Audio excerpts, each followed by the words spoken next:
Assalamualaikum warahmatullahi wabarakatuh. Perkenalkan, nama saya Devi Aulia Nurmalipasari dan teman saya Rosa Kusuma Andina. Di sini kami dari Pendidikan Matematika Universitas Sanata Dharma. Di sini kami akan mempresentasikan hasil kajian kami yang berjudul Eksplorasi Candi Ratu Boko terkait aktivitas fundamental dalam etnomatematika. Pendahuluan, Indonesia adalah suatu negara yang memiliki banyak keragaman budaya. Budaya dapat diartikan juga sebagai nilai-nilai lokal yang diperoleh secara alami dan dibentuk melalui proses belajar dari waktu ke waktu. Budaya yang beraneka ragam dapat digunakan dalam pembelajaran matematika sekaligus mengangkat dan mengenalkan budaya lokal kepada siswa. Etnomatematika adalah suatu pendekatan yang melibatkan budaya lokal dengan konsep matematika yang dapat dimasukkan ke dalam proses pembelajaran di sekolah. Menurut Muhammad dan kawan-kawan, tahun 2023 halaman 268. Hal ini relevan dengan judul penelitian yang kami ambil mengenai etnomatematika yang berkaitan dengan Candi Ratu Boko. Adapun beberapa kajian etnomatematika candi yang relevan dengan penelitian sebelumnya, seperti penelitian yang dilakukan oleh Irsyad dan kawan-kawan pada tahun 2020 yang berjudul Eksplorasi Etnomatematika pada Candi Rasu. Yang kedua, ada penelitian dari Lukitasari tahun 2022 yang berjudul Eksplorasi Etnomatematika pada Candi Lumbung sebagai konsep geometri matematika. Dan ada juga penelitian yang berjudul Etnomatematika pada Candi Sumur sebagai konsep geometri di sekolah dasar yang dilakukan oleh Putri dan kawan-kawan pada tahun 2022. Salah satu penerapan maupun aplikasi etnomatematika terdapat pada candi. Candi merupakan salah satu kekayaan arsitektur Nusantara dengan ciri khas lokal yang kuat. Pada kajian ini, penulis memutuskan untuk mengkaji Candi Ratu Boko karena belum banyak artikel yang mengkaji dan mengeksplorasi mengenai etnomatematika Candi Ratu Boko. Untuk yang kedua, ada tujuan penelitian. Di sini, dalam kajian ini, tujuan penelitiannya ada dua, yaitu mendeskripsikan sejarah Candi Ratu Boko, dan yang kedua, mengkaji dan mendeskripsikan aspek fundamental matematika menurut Bishop, yaitu ada counting, measuring, locating, explaining, designing, dan juga playing. Selanjutnya, ada metode penelitian. Nah, untuk jenis penelitian yang kami gunakan dalam penelitian ini yaitu penelitian kualitatif.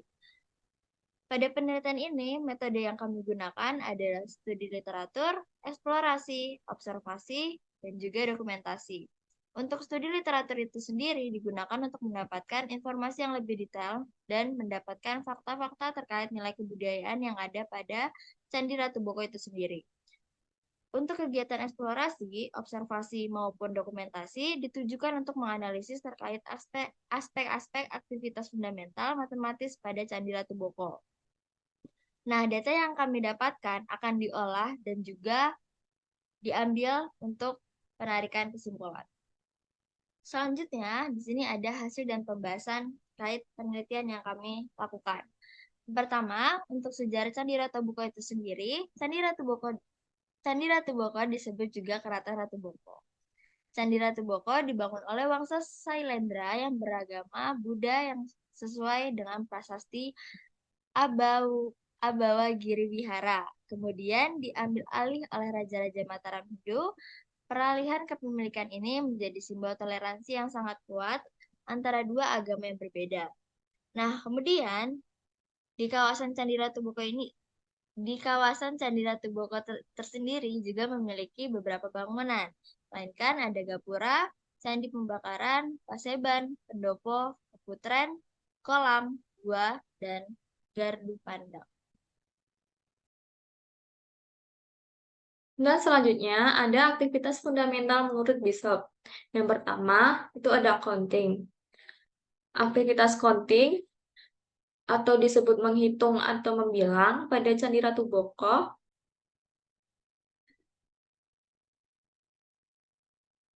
antara lain mengenai jumlah jalur gapura 1, gapura 2, tampak belakang yaitu 3 dan 5 jalur.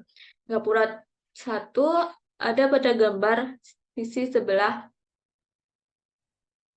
kanan dan gapura 2 ada di sebelah kiri. Untuk yang kedua yaitu gapura 2 tampak belakang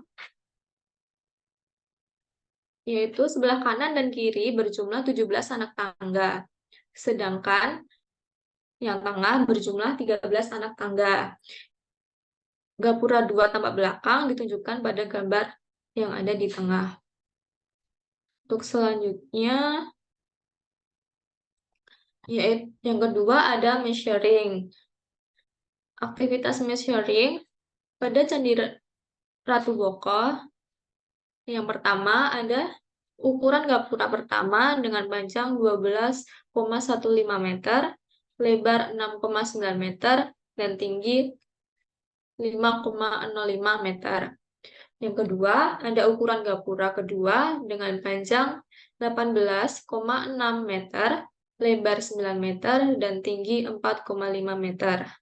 Yang ketiga, ada ukuran candi pembakaran dengan panjang 22,6 meter, lebar 22,33 meter, dan tinggi 3,82 meter.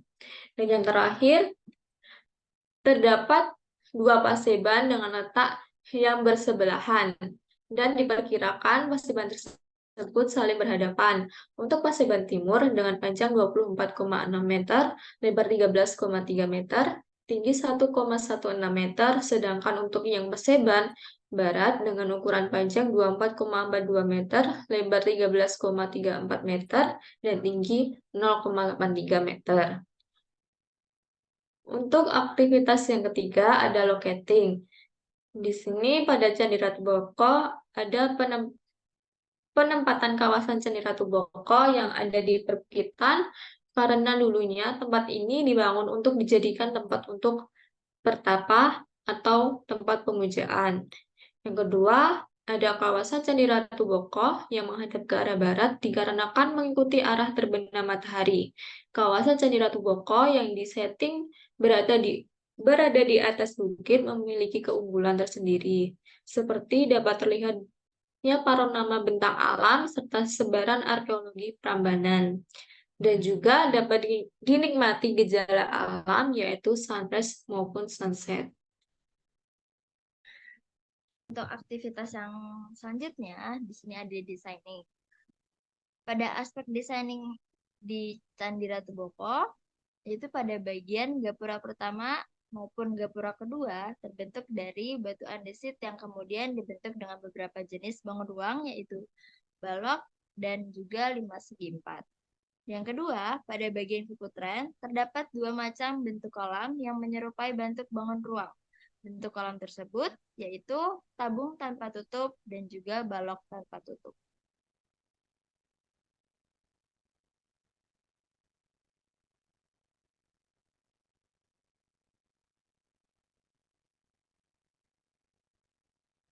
Untuk yang kelima, aktivitas playing, aspek playing atau bermain yang ditemukan dalam kawasan Candi Ratu Boko itu sendiri pada saat penyusunan gapura.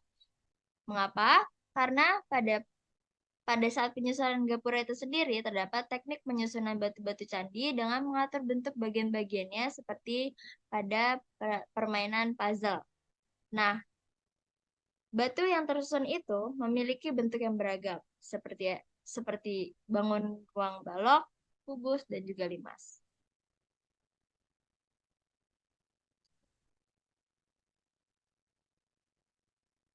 Yang terakhir, Pada penelitian ini, kami menyimpulkan yaitu ada beberapa aspek fundamental menurut BISOP dari kawasan Candi Ratu Boko, yaitu ada 5 aspek, melainkan yang pertama, counting, itu banyaknya jalur maupun bangunan yang menyerupai bangun ruang yang sama.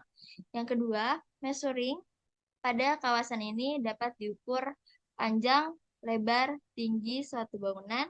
Yang ketiga, locating, arah hadap suatu bangunan dan juga dari kondisi lingkungan sekitar. Yang keempat, itu ada designing, terlihat dari bangunan gapura dengan dinding batu yang memiliki bentuk seperti balok, atap dengan bentuk seperti 5 segi 4. Terdapat kolam yang dibagi dua, yang pertama dengan kolam yang memiliki bentuk balok tanpa tutup, dan juga kolam yang kedua dengan bentuk tabung tanpa tutup. Yang kelima, aspek playing pada penyusunan batu-batu candi selayaknya bermain puzzle. Oke, sekian presentasi dari kami mengenai eksplorasi Candi Ratu Boko yang berkaitan dengan etnomatematika. Mohon maaf apabila terdapat kesalahan pengucapan dan kekurangannya. Sekian dan terima kasih. Wassalamualaikum warahmatullahi wabarakatuh.